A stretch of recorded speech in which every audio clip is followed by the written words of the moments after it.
За сайн байцгаана уу? Өнөөдрийнхөө хичээлийг ингээд эхлэе. Миний нэр Цэцгээ. Би Герман улсын Берлин хотод Life and Business Coach чиглэлээр сурч ажилладаг тийм нэг юм байна. Ингээд би та нартай ярих өнөөдрийн сэдэв маань сонсох хүн яаж сонсож сурах вэ гэдэг талаар би та нартай ярих гэж бодлоо. Яг би та нартай энийг ярих болсон бэ гэхээр зэрэг сүүлийн үед над дээр одоо коуч авч байгаа хүмүүс юм байна. Ихэнх нь гэр бүлийн асуудлаас олж коуч авч байна. Тэгэхээр бас нэг байгууллагын дарга над дээр ирж байгаа л та. Тэгтэл тэр хүмүүсийн ярьж байгаа асуудлууд дандаа харилцааны проблемууд байна. Тэр харилцааны проблем гэдгийг асуудлыг хэрвээ бид нар жинхэнэ сэтгэлээсээ одоо нээлттэй тэгээд ямарваа нэгэн болцол нөхцөл тавихгүйгээр сонсоод сурцсан тохиолдолд бид нар энэ одоо асуудал бол амьдрал дээр байхгүй болох тийм бүрэн боломжтой маа гэсэн үгнээс би та нартай сонсож сурах гэдэг тийм юм хичээлийг өнөөдөр заахаар шийдлээ. Хамгийн анх би ч гэсэн гайхаж байсан л та. Манай хичээл дээр бүтэн семестр одоо сонсож сурах гэдэг хичээлийн одоо бүхэл бүтэн блок байхаар би ингээ гайхаад код энэ ч одоо юуг нь сурч яддаг байна. Сонсож сурах гэдэг чинь нэг цагийн хичээл орчиход болон биш үү гэдэг байдлаар би хандаж байсан. Тэгтэл үгүй юм байна. Зөвхөн коуч хүн төдийгүй бусад энгийн харилцааны хүмүүс хин нэгэнтэй ярихдаа тухайн хүнийг эхлээд сонсоод сурчих юм бол тэдний хооронд байгаа одоо проблем асуудлууд байхгүй болох боломжтой байдаг юм байна. Тэгэхээр зэрэг би энийг хэрвээ нэлийн ярьж сурчсан байсан бол тийм өдий хүртлээр би ямар нэг алдаа хийхгүйгээр хин нэгэнтэй харилцсныхаа дараа одоо муудалцсныхаа дараа мэтгэлцсныхаа дараа би яна ингэх ёсгүй байсан биш үү гэсэн тийм бодлогоогоор би хийж чадах байсан байна гэж би одоо бодож байгаа юм л та. За тэгээ би та нартай өнөөдөр сонсож сурах гэдэг хичээл заяа. Ингээд бодох дээр зэрэг хүн сонсох гэдэг маань маш олон үе шаттай гэж үздэг юм байна. Тэгээд сонсож сурах үе шат маань хамгийн ихний үе шат нь үл ажиллагааг сонсох гэж эхэлдэг юм байна. Тэр нь яадаг вэ гэхээр зэрэг та нар мэдж байгаа хэрвээ бид нар ингээ утсаар ярьж яхад ч юм уу хажуунаас ингээ хин нэгэн хүн бидэнд юм хэлэх юм бол бид нар утсаар ярьж байгаадаа ингээ төвлөрүүлээд тухайн хүнийг сонссон царай гаргаад тэгээд толгой дохих ч юм уу аль эсвэл ойлголоо ч юм уу хэлдэг. Үнэн хэрэгтээ тэр хүмүүсийг бид нар сонсдоггүй. Энийг бол үл ойшин сонсох. Энэ үл ойшин сонсох гэдэг юм хэрэглэсний дараалах тэр зэрэг одоо хийсний дараалах тэрс тухайн хүн юу хэлснийг би бараг сонсоогүй байдаг. Тухайн хүн намайг зөвхөн яриа хийж байхад одоо утсаар ярьж байхад одоо саад хийсэн мэтэр би тэрийг хүлээж авдаг болохоор тэрийг бол ерөөсөө би сонсох гэж хичээд сонсдоггүй. Үл ойшин сонсд юм байна. Тэгээд хүүхдүүд компьютер тоглож байхад тэр бол маш их ажиглагддаг. Тэгээд ямар нэгэн хүмүүс хоорондоо ярьж байхад нь хажуугаар нь ингээ гарахтаа за баяртай гэлтэхэд баяртай гэж хэлж байгаа боловч яг үний хэрэгтээ тэр хүмүүс бид нарыг сонсч ингэж хүлээж авч байгаа нь бол бас биш юм байлээ шүү. За тэрний дараагийн үе шат маань юу вэ гэхээр сонгон сонсох. За энэ сонгон сонсох гэдэг маань юу гэсэн үг вэ гэхээр зэрэг хэрвээ би чамд ямар нэгэн үг хэлэх юм бол одоо юу ч үгүй тийм би гаднаас орж ирээд нөгөө Бат Дулам хоёр чи өнөөдөр манайд ирнэ гинэ энэ төр гэж би одоо жишээлбэл нөхөртөө ярих гэж бодъё л доо. Тэгтэл манай нөхөр тэр дотроос одоо Бат гэдэг үгийг л олж сонсох жишээтэй тийм одоо найз нь яж болно. Дулмаар миний найз байж болно гэх юм бол одоо Бат яасан бол өнөө ажилтаа гэдсэн хүн өнөөдөр гайгүй бахтаа ч юм уу гэл зөвхөн л тэр Бат гэдэг үгийг л олж аваад сонсвол бусдын одоо ингэ нэг асуудал болохгүй үлдээч гинэ шүү дээ. Тэгэхээр зөвхөн сонсъё гэж хүссэн юм сонгон сонсохыг одоо сонгон сонсох гэдэг хоёр дахь үе шат байдаг юм байна. Тэгэхээр зэрэг бусад мэдээллийг бол ер нь барагтаа л бол сонсохгүй. Одоо ингээд миний ярьж байгаа юмны 10%-ийг сонсвол их юм. 10% нь одоо Батын тухай мэдээлэл байсан бол Бат тэрийг олж аваад үлдсэнийг ингээд энэ надад хэрэггүй гэсэн шиг ингэж хаяж сонсохыг сонгон сонсох гэж хэлдэг юм байна. За тэрний дараа болох дээр зэрэг тасалж сонсох. Энэ яг гэх дээр зэрэг хэрвээ хин нэгэн хүнтэй юм ярьж байхад ингээд ярьж ирсэн ингээд тийм мэдэн гэд ингээд их мэдгчийн дүрт хувираад өнөө хүний яриаг таслаад тэгээд сонсгоо байчих. Тэгтэр зэрэг тухайн ярьж байсан хүн маань яадаг вэ гэхээр нөгөө маш их мэдээлэл өгчээсэн бол хамгийн сүүлд нь одоо тэг өгчээсэн мэдээлэл өгч чадахгүй. Яг чухал юм нь үлдсэн байдаг. Одоо жишээлбэл одоо тэр бол яг хүүхдүүд дээр гардаг л да. Гадаа тоглоал гүйж яхад чи тэгээ шүү ингэ шүү дэлгүүрээс тийм юм аваарай гэхэд өнөө хүн маань юу ойлгож сонсдгоо. Окей. За талах авах юм байна. Дэлгүүр явах юм байна. За тэрнээс цааш би яг юу хэлэх гээд байгаа тэр хүн ерөөсөө сонсдоггүй. Тэрийг бол тасалж сонсох гэж нэрлэдэг юм байна. За тэгээд энэ тасалж сонсох гэдэг юм дээр болох тэр зэрэг бас би юу хэлхийг хүсэж байна гэх тэр зэрэг бид нарыг хүүхэд байхад ээж аав бид нарыг ингээд хүмүүсийн яриа таслаа томчуудын ярианд орохоос зэрэг чимээгүй том хүмүүс хоорондоо ярьж явах чи яагаад ингэж яриа таслаад байгаа гэж бид нэр хэлдэг. Тэгэхэд бид нар олох тэр зэрэг хүн тасалж сонсох гэдэг утгаар нь хүлээж авдаггүй. Бид нар энэ хүн чухал биш юм байна гэдэг утгаар нь хүлээж авдаг байна. Тэр нь юутай холбоотой вэ гэхээр зэрэг бид нар хүүхдтэй том хүмүүсийн яриа гэдэг утгаар биш. Чи хин нэгний яриаг тасалдуулах юм бол тэр хүнийг үл хөндөлж байгаамаа гэдэг талаас нь тайлбарлаж игэл хүүхдүүд илүү сайн ойлгодог болох юм. Яагаад гэвэл хэрвээ хин нэгэн хүн ярьж байхад би тэр хүний яриаг тасалдуулах юм бол би тэр хүнд 3 янзын сигналыг өгдөг байна. 3 янзын үл хөндлөлийн сигнал гэж хэлж болно тэрийг.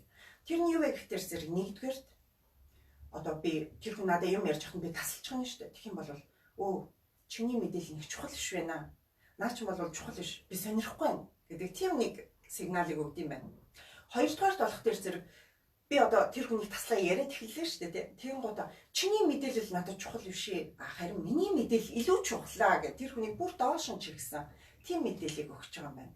Гурав дахь юм нь юу вэ гэхээр зэрэг уучлаарай чамд надад гаргах надад чамд гарах цаг алгаа гэж бүр ингээд үл хөндлөж байгаа юм байна.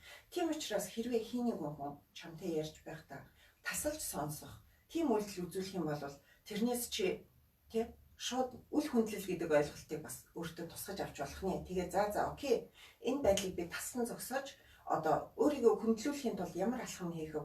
Ямар ярилцлага хийх вэ гэдгийг ярьж байгаа хүмүүс өөрөө ойлгож харилцах хэрэгтэй байна.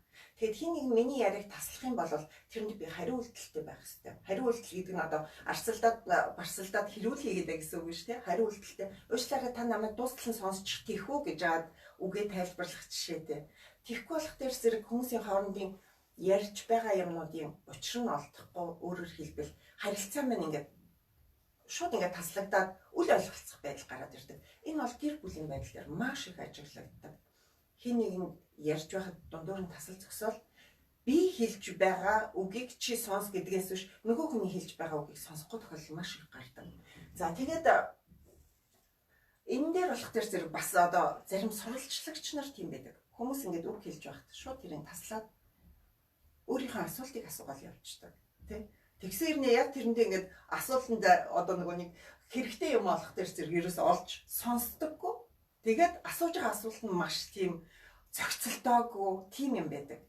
Тэрийг та нар дараагийн телевизээр үзэж байхдаа яг энэ сонгуулийн ярилцлагууд дээр бол маш сайн ажиллаж болно. За тэрний дараагийн болох тэр зэрэг үгүйсгэн сонсох гэдэг хэлбэр байна. Үгүйсгэн сонсох гэдэг маань юу вэ гэхээр зэрэг анханасаа тэр хүн угаасаа миний хэлэх байгаа юмыг өөрийнхөөроо таамаглаж бодоод тэрэнд аль хэзээний хариугаа бэлтцсэн. Бүх юмыг би үгүйсгэхэд бэлэн. Тэгээд яагаад гэхээр зэрэг энэ хүн юу хэлэх хамаагүй миний хариу бэлэн. Энэ хүн надад нөлөөлж чадахгүй. Тийм учраас зэрэг би яадаг ч гэсэн үгүйсгэндээ гэсэн байдлаар ерөөсөө юу ч хэлсэн сонсохгүй өөрийнхөөроо зүтгэж үгүйсгэх тийм хэлбэр гарч байгаа. Энэ юун дээр ажиглагддаг вэ гэвэл бас сурвалжлагч нар дээр бас их ажиглагддаг. Та нар нөгөө Улаанбаал гэдэг нэвтрүүлгийн сурвалжлагчийг мэдж байгаа шүү дээ. Хүнээ сонсох нь чухал биш байдаг. Тэр хүн бол өөрийнхоороо ингэж тухайн хүнийг үгүйсгэж булан чахаж ямарваа нэгэн информац буюу мэдээлэл тэр хүнээс үг алдуулах та чухал байдаг. Тухайн хүний тэр сурвалжлагчийн арга барил гэх юм да. Тэгтэл яг үнэн хэрэгтэй сурвалжлагч нар яах ёстой вэ гэхээр хамгийн түрүүнд хамгийн сайн сонс сурах ёстой байдаг. Тэрийг хийхгүйгээр шал ондоо байдлаар тэр хүнээс үг алдуулах тэр оролдлогыг хийдэг байх нь энэ үгүйсгэж сонсох гэдэг нь. Тэгээд энэ үгүйсгэж сонсож байгаа юм бол гэр бүлийн байдал дээр бас их ажиглагддаг. Өөрөөр хэлбэл хин нэгэн архины хамааралтай хүн ч юм уу аль эсвэл ямар нэгэн домтой хүмүүс бол өөрийгөө маш их үгүйсгдэг. Хүний хэлж байгаа үгийг маш их үгүйсгдэг гэсэн үг л дээ. Өөрийгөө биш. Жишээлбэл чи архиугаад байна. Чиний наа чи асуудал болсон байна гэхээр үгүй би мэдчихээн. Би өөрийгөө хянаж чадчих байгаа юу яриад байгаа юм ингээл хэлсэн бүх юмд хариу нь бэлэн, шалтгаан нь бэлэн үгүйсгэхээстэй байдаг. Тэгээд тэр хүн тэр үгүйсгэл гэдэг юмыг өөрийгөө хамгаалаад ерөөсөө ингээд нөгөө би энэ өмнөх хичээл дээр ярьж ирсэн шүү дээ. Өөрийгөө хамгаалах механизм байдаг. Хүнд автоматар тэр нь гарч ирдэг гэж яг тэр механизм болгоод ашиглаждаг. Тэгэл хүмүүсийн хэлж байгаа шууд үгүйсгээл өөртөө хэлж байгаа үгийг хэрэгээр сонсохгүй тэр болох дээрс энэ үгүйсгэн сонсох гэдэг хэлбэр юм байна шүү. За тэгээд та нар хэрвээ гэр бүлийнхаа байдал дээр эхний энэ дөрвөн хэлбэр ажиглагдах юм бол та нар ерөөсөө хоорондоо харилцаанд өөрчлөлт хийх болсон юм байна гэдгийг бас бодох хэрэгтэй. За тэрний дараагийн үе шат юу вэ гэхээр идэвхгүй сонсох гэж байна. Энэ болохоор нөгөө пассив сонсох гэж ярьдаг. Тэрийг би одоо итгэхгүй сонсох гэж орчуулсан ба. Энэ яадаг вэ гэхээр одоо бид нар хичээл дээр 10 жилийн хичээл одоо их сургуулийн хичээлийн фронтал буюу одоо урд нь багш нь ярьж байхад хүүхдүүд нь ингээд сонсоол ингээд бүгдийн сонсоо сууж идэг. Ямар ч асуулт тавихгүйгээр багшийн тэр хэлснийг тэр чигээр нь хүлээн зөвшөөрöd байгаа юм шиг байдлаар ингээд зүгээр л яадаг ч байсан сонсож чинь анхаарлаа бол төвлөрүүлж чинь гэхдээ тэрнийг хэлж байгааг нь хэдэн хувийг яг авч байгааг нь би мэдэхгүй л дээ тэгж сонсохыг бол итгэхгүй сонсох гэж хэлж байгаа. За тэгээд яг үнэн хэрэгдээ сонсох гэдэг үйл явц маань энэ итгэхгүй сонсох гэдгээс эхэлж байгаа юм байна л та. Энэ бол сонсох үйл явц явагдаж байгааг анхны алхам нь энэ итгэхгүй сонсох. Энээс өмнөх одоо энэ сонсолтууд бол сонсох биш гэж үздэг юм байна. Тэгээд одоо итгэхгүй сонсохын дараа яадаг вэ гэхээр итгэвтэй сонсох гэдэг тэр үе маань эхэлж байгаа. За энэ итгэвтэй сонсох гэдэг маань яалтчгүй энэ одоо юуны одоо нэг энэ психологч Карл Рошерс гэдэг хүн байдаг. Энэ хүнд бол бид нар бүр талархах хэрэгтэй. Энэ идэвхтэй сонсох буюу актив сонсох гэдэг юмыг нээж одоо сэдв болгож гаргаж ирсэн хүн бол энэ Карл Рошерс гэдэг хүн ба. Энэ хүн яасан бэ гэхээр хүн гэдэг маань хин нэгэнтэй харилцаж байхдаа аль болохоор идэвхтэй сонсох хэрэгтэй.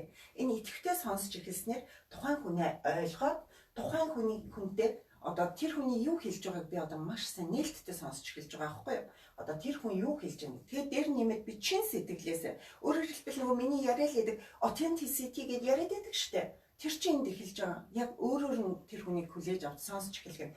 Тэрний дараа нөхцөл тавилгүй хүлээн зөвшөөрч сонсч эхэлж байгаа. За ингээд энэ гурван байдлыг нөгөө хүн дээр одоо энэ гурван одоо өөр дээр яг энэ гурван асуудлыг би төвлөрүүлчихэд тухайн хүнээ сонсох юм бол би тэр хүнийг идэвхтэй сонсч байгаа юм.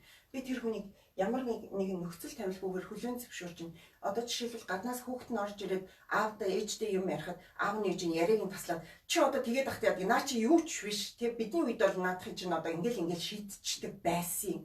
Тэгэл ингээл хүүхдийн өмнөөс шийдвэр гаргаад ингээл сонсох энэ бүхэнд болох дээрс хүүхэд юу гэж дотроо хүлээж авах гэдэг зэрэг окей.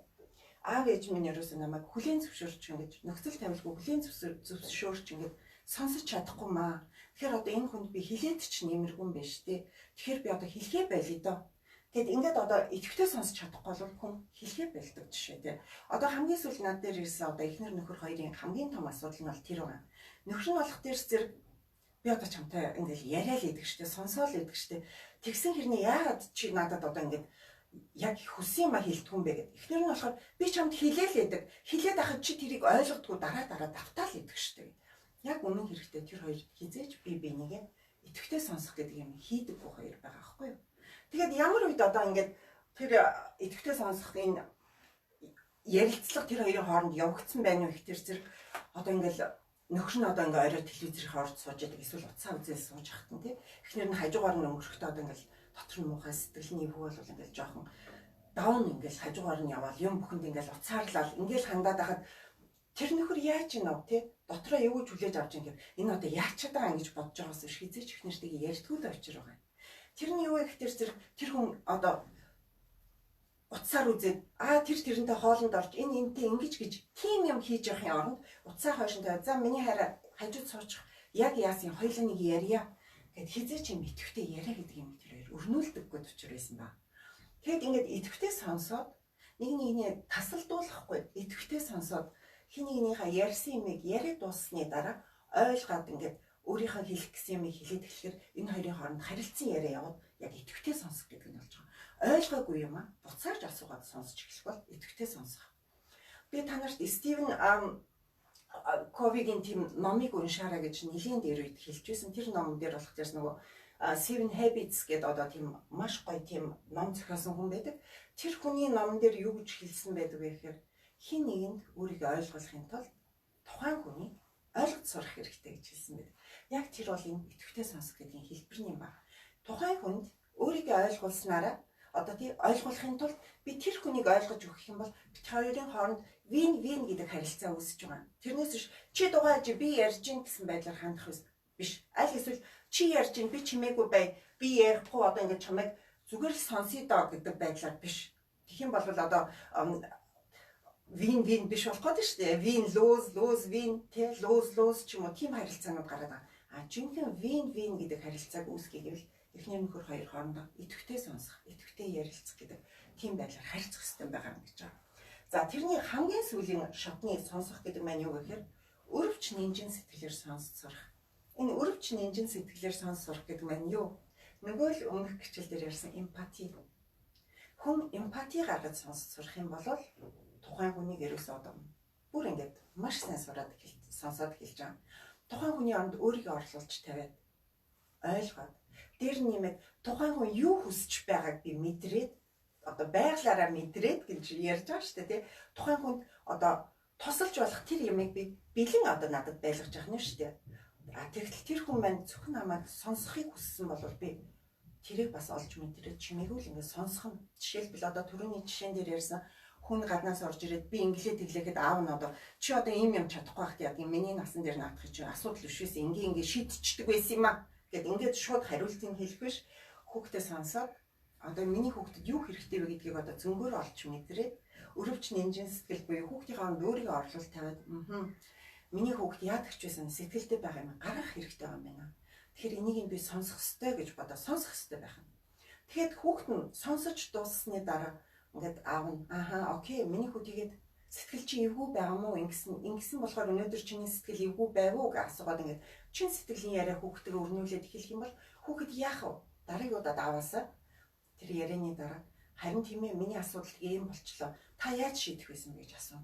Тэр үед нь аав нь би ингэж шийдэх байсан. Тэгвэл одоогийн нөхцөл болох хэсгийг би сайн мэдэхгүй байна. Аав нь бол ингэдэг байсан гэд ингээд өөрийнхөө туршлагыг ярих юм бол тэр хүүхэд тэрийг хүлээж авах маш боломжтой болдог байна. Тэгэхгүй шууд тэр хүүхэд ямарваа нэгэн аавынхаа тийм одоо зөвлөмж гэдэг ямыг тий хүсээгүй байхад нь аав нээж нь шууд ингээл тэхгүй яасан ингээл загинчих юм бол өнөө хүүхэд маань яах вэ? Улам өөрийгөө ингээд татгшин хориод тэгэд ямарваа нэгэн байдлаар ээж таавда өөрийгөө нээхэ бэлчдэг.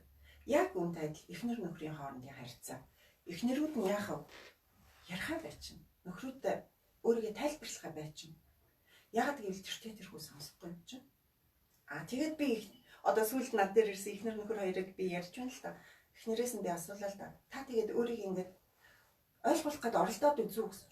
Тэрхүү сонсохгүй юм чинь. Хэлээд нэмэргүй. Та яг ямар оролдлого одоо хүртэл хийвэ гэсэн чинь. Хэрэлж явахдаа л дандаа үг хэлсэн ба. Эмоц нь орцсон өгнүүд тий. Дандаа л ууралж явахдаа өгнүүд. Тийм үед хүн юу хүлээж авах вэ? Нэг удаа ингээд суугаад хоорондоо тийм юм яриаггүй гэр бүл байгаа байхгүй юу? Тэгэхээр бүх юм дээр энэ гэр бүлийн асуудал дээр бол энэ сонсох үе шат буюу бие биенээ сонсож сурах гэдэг юм бол хамгийн чухал юм. За энэ зөвхөн гэр бүлийн харилцаа, үр хүүхдийн харилцаан дээр биш, байгууллага, албан байгууллага дээр хүртэл маш хэрэгтэй байдаг. Яагаад ихтэй зэрэг энэ мань за одоо дарга гэдэг маань юу гэсэн үг те? Дарга одоо тэрний дараа алтны дарга, тасгийн дарга одоо юу ч байдгийн ингээд 4 5 6 7 үе шат дамжаад ингээд доошоо явлаа шүү дээ. Тэгвэл хамгийн доод үе шатны одоо нэг ажилтан байна. Дарагтаа ямар нэг юм хэлж одоо асуудлыг дэвшүүллээ гэж бодъё. Тэгэх юм бол үе шат болгоноор тухайн хүний мэдээллийн үнийн зөв нь 50% алдагдаад явдаг гэдэг тийм одоо тооцоо байдаг. За жишээлбэл 4 үе шаттай тийм байгууллага бай гэж бодъё. Хамгийн доотлын үе шатны хүн надад одоо би дээр нь одоо байна гэж бодъё л да 5 дахь үедээ тийм. Тэгтэл надад ингээд мэдээлэл дамжуулаад одоо тэр байгууллагын дарагт хэлэх юм ингээд дарга нараараа дамжуулаад явлаа л да. Тийм гоч өнөө хамгийн ихний дарга маань тэр хүний хэлснээс 50% цаашаа дамжуулах нь. Тэрний дараагийн 25%, тэрний дараагийн 12.5% энэ дарга дээр ирэхдээ яах нь 625% л ирж байгаа жишээтэй. Яг тэр мэдээллийн үнэн зөв байдал алдагдаад 625% мэдээлэл. Тэгэхээр зэрэг дарга хүн гэдэг ажилчид дундаа орж, үе шат дамжлага бүрдээ орж, тухайн хүмүүсийнхаа ажилчдынхаа хэлэх үгийг одоо санаачлагыг бүгдийг олж сонсоорой гэдэг маань бас энтэй холбоотой байдаг бахны. Сонсож сурах үе шат гэдэг нь бүх юмд холбоотой.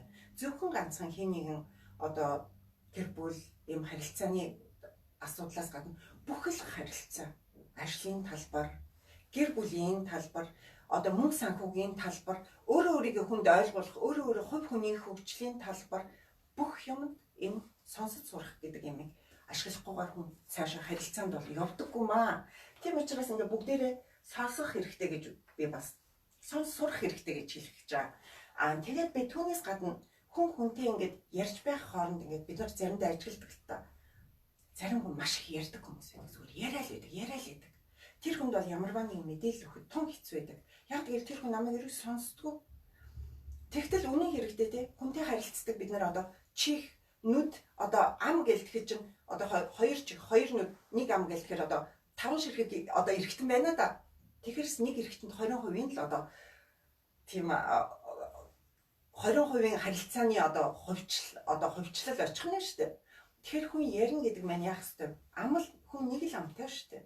Тэгэхээр хүн 20% л ярих ёстой байх нь харилцаанд. Тэр 100% яах нь одоо хоёр нүдний 40% нь хүн ажиглалт хийх ёстой байх нь. Хүн зөвхөн тэр хүн юу хэлж байна тэрийг ажиглах ёстой гэж үздэг юм байна. А тэрний дараагийн 20 буюу 40% нь хүн сонсож сурах ёстой гэж үздэг юм байна. За тэгэхээр зэрэг бидний яг жинхэнэ сонсож сурах гэдэг үйл явц маань ярилгүйгээр тэр хүнийг эхэлж сонсож сурах гэдэг үйл явц маань бидний харилцааны 80% эзлэх ёстой байх нь. Тэгтэл бид нар сонсдоггүй яриад л байдаг. Хин ярьж байна тэр хүн бол хизээд сонсохгүй гэдэг үг бол ерөөсөө байдаг. Ер нь хичээл номнэр ч гэсэн бид нар харж байдаг штеп. Багштын дурд ярьж хахад хоорондоо яриад байгаа хүүхдүүд ямарваа нэг юм ойлгохгүй өнгөрөх тохиолдол байдаг. Яг энэ мэдчлэнгээр одоо хүн хүнтэй ярилцах сурыг гэвэл хамгийн түрүүнд тэр хүнийг ойлгож сурах хэрэгтэй. Сонсож сурах хэрэгтэй. Тэр хүнийг дээр нэмээд ингээд ажиглаж сурах хэрэгтэй. Яг гэвэл коуч хүний хамгийн одоо бидний ажилтдаг юм юу гэхээр энэ идэвхтэй сонсох, өрөвч нэмжин сэтгэлээр сонсох гэдэг энэ хоёр үе шатн дээр бид нар хүмүүстэй ажилтдаг. А тэгээ дээр нэмээд энэ 8 дахь үе сонсох юм нь болохоор биеийн хэлийг нь ажиллах гэдэг юм бас нэмэгддэг. Энийн юу талбайтай байх дээр зэрэг жишээлбэл одоо яг гэр бүлийн зөвлөгөө авах гээд ирсэн эхнэр нөхөр хоёр аль эсвэл хүүхдэд дагуулад ирсэн аав ээж ч юм уу тий би биенийхээ дэргэд бие яаж барьж гинэ бие өөрийгөө онгойлгож чадчихэв үү чин сэтгэлээсээ ярьж чадчихэв үү тий энэ хүн надад итгэж ярьж чадчихэв үү гэдэг нь тэр хүний биеийн хэлнээс нь уншигддаг. Тийм учраас бидний бас нэг сурах хэрэгтэй юм бол биеийн хэл гэдэг. Тэгээд ингээд дээр нэмээд энэ сүүлийн зөвхөн энэ юмнуудтай бид нар ажилдаг. Тэгснээр одоо хүмүүсийг чиглүүлж өгдөг тийм коучинг гэдэг тэр мэрэгжил маань гардаг. Харин энийг зөвхөн коуч гэдэг хүн заавал мэдрэх хэрэгтэй биш. Яг амьдрал дээр энгийн хүн чи тэгээд бүх өөрийн чинь хүүхэд тэгээд ажилч чинь танай албан байгууллагын бүгдээрээ сонсож сурах гэдэг юм сонсож сурчих юм бол ямарваа нэгэн харилцааны ямарваа нэгэн үл ойлголцох байдал гарахгүй байх маш том магадлалтай байнамаа. За тэгээд ингээд өнөөдрийнхөө хичээлээр би та нарт тийм сонсож сурахын талаар ач тусыг би та нарт ярьлаа. Тэгээд дараагийнхаа хичээл дээр би нэг бас нэг одоо хэлэх юм юу гэхээр зэрэг намайг ингээд хичээл дууссаны дараа хүмүүс ингээд надад маш их асуултууд асууж бичдэг. Би өмнөнийг хэлэхэд асуусан тэр асуултуудад хариулж үнэхээр бараг тэг бүгдэнд нь хариулж бол би хизээч амжидаггүй. Тэгээд тэдэнд ямар боломж өгдөг вэ гэхээр ингээд лайв хийж явахдаа одоо лайвын дундуур асуултаа тавих тийм боломжийг би өгөх хэрэгтэй байна гэсний үднээс би дараагийн 7 хоногоос эхлээд та нарт арай өөрөөр лайв хий гэж бодож байгаа. Тэрний юу гэхээр би одоо компьютер дээрээ суугаад компьютераас та нартай харилцан яриаг явуулах болно. Тэгтэл асуудал юу вэ гэхээр хүмүүсийн дандаа хувийн асуултууд байт юм байна. Хүн бүхэн одоо нэрээ тавиад тэр асуултыг одоо ингээд асуугаад олонний дунд ингээд өөрийнхөө нэрээр гарахыг хүсдэг юм байна. Одоо жишээл над дээр ирсэн тэр гэр бүлийн хоёроос харж байхад бол яг тийм байхгүй юу? Зүгээр лайваар надтай ярилцаж болох юм дээр заавал мөнгө төлж хүн дээр ирж асуулт асууж коучинг авна гэдэг бол уг нь бол аюу харамсалтай байгааз. Тэгэхдээ хэрвээ та нар үнгүй тийм зөвлөгөө коучинг авахыг хүсэх юм бол яг миний лайв хийж байгаа үеийг ашиглаж асуултаа асуугаарай. Дараагийн 7 хоногоос би тийм нэг шинэ програм олсон. Би тэрийг өнөөдөр л олсон болохоор ингээд ашиглаж амжсангүй. Тэр програм яах вэ гэхээр зэрэг хүмүүсийн асууж байгаа асуулт маань бусдад харагдахгүй зөвхөн надад харагдах. Тэгээд би тэр асуултууд нь хариулаад явах. Тийм нэг боломж байдаг юм байна. Тийм учраас тэгээд дараагийнхаа лайфыг тийм байдлаар хий. Тэрнийхээ тийм болохоор жоохон илүү сунжрах магадлалтай байх. Тэгэхдээ хүмүүстэйгээ харилцаад хүмүүстэй хариулаад явах юм бол би дараа нь та нарт асуултанд чи хариулж тийм ажил болгож бичих бас нэг шаардлагагүй. Тэгээд дээр нь асуултынхаа хариултыг тэр дор нь аваад хариулт нь мөн үү биш үү хэрвээ би буруу ойлгоод хариулсан бол тэрэнд одоо нэмэлт асуулт тавих тийм боломжтой гэдэг та нартай хэлэхэд таатай байна. За тэгээд өнөөдрийнхөө хичээлийг үгээр дуусгая. Тэгээд та нарт би нэрээ гэрийн даалгавар өгье. Та нар өөрсдийнхөө үзэх дуртай нэвтрүүлгийг үз. Аль эсвэл өөрөө одоо ер нь маш их юм сонгуулийн үе болж байгаа, сонгуулийн мэтгэлцээнүүд их гарч байгаа шүү дээ. Тэгэхээр тэнд донд та нар ажиглаад үзээрэй. Сурвалжлагч нар ялангуяа сурвалжлагч нар дээр сайн ажиглаад нь тухайн хүнийг сонсч чаддсан байна уу? Аль эсвэл энэ аргуудын альхвэр нь яваад байна. Тухайн хүнээс мэдээлэл гаргуулахын тулд альхвэр нь яваад байна гэдгийг бас харж болно. А нөгөө тэгвэр хүний үгийг таслаад хэрэгээр яриулахгүй гэсэн бодлого бодоод бариад байна уу тий? Хоёр тал нь мэтгэлцдэг штеп. Тэгэхэд хин дээр нь илүү их үгийг таслаад хинийх нь үгийг илүү их сайшаагаад байна ч юм уу. Тэр бүхнээс хараад хүмүүс хэний талд тэр сурвалжлагч үйлчлээд байна ч юм уу. Тэр бүхний хүн маш хурдан олж авах боломжтой байдаг. Тэр бүхэн дээр та нар нэг ажиглалт хийгээрэй. Нэгдүгээр, хоёрдугаарт өөр дээр ажиглалт хий. Өөр дээр яаж ажиглалт хийх вэ гэхээр зэрэг хэрэгээр бүр ингээд зарим үед бичиг цаас авч яваад бэлэн аваад явж исэн дооч болж байна. Энгийн харилцаанд нөхөртэйгээ, эхнэртэйгээ, хүүхдүүдтэйгээ харилцаанд чи өөрөө ямар нэгэн нөхцөл тавилгүй хүлээн зөвшөөрч харилцаж чадж гэнэ үү гэдгийг өөр дээр хянаад үз. Тухайн хүний хэлж байгааг одоо тийг сонсч чадж гэнэ үү? Ядаж энэ идэвхтэй сонсох гэдэг юмыг би амьдралтаа яаж хэрэгжүүлэх вэ гэдэг дээр одоо цөмөрөө үзэлцээд байна л да. Тэгэх юм бол би нээлттэй сонсч чадж гэнэ үү? Дээр нэмээд чин сэтгэлээсээ сонсч чадж гэнэ үү? Нөхцөл тавилгүй хүлээн зөвшөөрч сонсч чадж гэнэ үү гэдгийг өөр дээр хянаад үз. Гаднаас эхнэрээ орж ирээд юм ярихад тэр хүнд би хэлж байгааг би шууд эмоцороо хүлээж аваад өөрөөр хэлбэл нөхцөл тавьж сонсоод байна шүү дээ би. Орой би найзуудтайгаа гарна гэд эхнэр нь ороод ирэхэд нөхөр нь яхав юу яриад байгаа юм бэ чи түрүүний 7 хоногт гараа эзэд одоо миний ээлж ч юм уу тий шууд ингээд нөхцөл тавиал одоо харилцаад эхлэх юм шүү дээ. Эхлээд тэр хүнийг сонсч чадж гэнэ гэдгийг өөр дээр их юм. Хэрэв гэр бүлийн чинь хувьд та хоёрын хувьд эхнэр нөхрийн хувьд энэ идэвхтэй сонсох гэдэг юм байхгүй бол хоёрын харилцаа хамгийн жижиг бүхэн дээр ерөөсөө утгаа алдаж хэрүүл болно гэсэн үг. Яг тэгвэл өөр өөрийнхөө барилыг хүн бүхэн одоо хамгаалаад нөгөө хүний өгөөсгөж харилцаад байдаг болчтой. Тэр бол ерөөсөө зүгээр харилцаа биш хэрүүл болчтой. Наацхийн жижиг юм дээрээс баг хоолны маханаас гарахаас ахуулаад хэрүүл. Энэ бол маш амар амгалан биш те. Хин нэг хавчин боосон ийм амьдрал хинт хэрэгтэй юм бэ. Тэгэхээр цөмөр ханганасаа идэвхтэй сонсох гэдэг юм аа сурч. Тэгээд одоо өөрсдөө нэрэд өгнөлтгий өөрийгөө идэвхтэй сонсч байна уу юу гэдгээ маш сайн хямж үзээрэй. Тэгээд идэвхтэй сонсч чадчих чадаагүй хийсний дараа түүний дараа өрөвчний хэмжээ сэтгэлээр сонсох үе шатлагаас дамжиж болдго юм аа. За тэгээд тэрнээс гадна юм сонсох гэдэг тал дээр хэрвээ ямар нэгэн асуулт байгаад хэрвээ бүр сонсох талаар коучинг авахыг хүсвэл бас надтай холбогдож болно шүү. Баярлалаа. Тэгээд дараагийн хичээл болтол баяртай.